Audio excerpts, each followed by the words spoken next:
2014 पासून राष्ट्रवादीच्या वरिष्ठ स्तरावर चर्चा होती, असा खुलासा राष्ट्रवादीचे प्रदेशाध्यक्ष सुनील तटकरे यांनी केलाय. साहेब, काय सांगाल, एकूणच अशा प्रकारची खरंच चर्चा होती का, आणि आता परत एकदा चर्चा सुरू आहे की दोन्ही राष्ट्रवादी काँग्रेस एकत्र यावं? मी आजच हे म्हणतो असं नाही, मी अनेक वेळा ही बाब स्पष्ट केली. 2014 मध्ये सुद्धा विधानसभेच्या निवडणुकीचे निकाल लागले, त्यावेळेला मी प्रदेशाध्यक्ष होतो. आम्ही भारतीय जनता पक्षाला बाहेरून पाठिंबा दिला, विश्वासदर्शक ठरावाला आम्ही समर्थन केलं 2014 मध्ये. 2016-17 मध्ये सुद्धा सरकारमध्ये जाण्याचा निर्णय करत असताना प्रदेशाध्यक्ष म्हणून त्या चर्चेमधला मी महत्वाचा घटक होतो. 2019 मध्ये सुद्धा चर्चा होती, 2022 मध्ये सुद्धा चर्चा होती.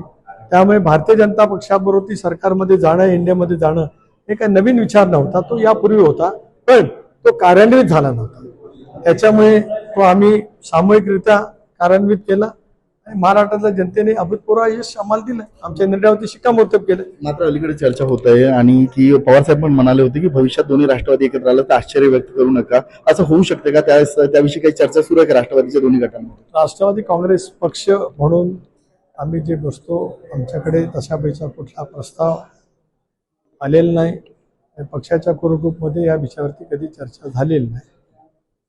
पण आता अधिवेशन होत आहे, त्या अधिवेशनात तरी काही असं ठराव वगैरे मांडण्याची शक्यता येत नाही ना.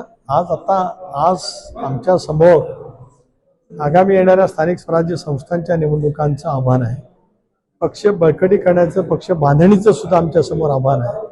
आणि आम्ही जो विचार घेतलेला आहे एनडीच्या सोबत जाण्याचा, तो विचार घेऊन आमच्या मूळ विचारधारेशी सोबत घेत आम्हाला पुढची वाटचाल त्या ठिकाणी करायचं आहे. आमच्या समोरचा अजेंडा हा एकच आहे.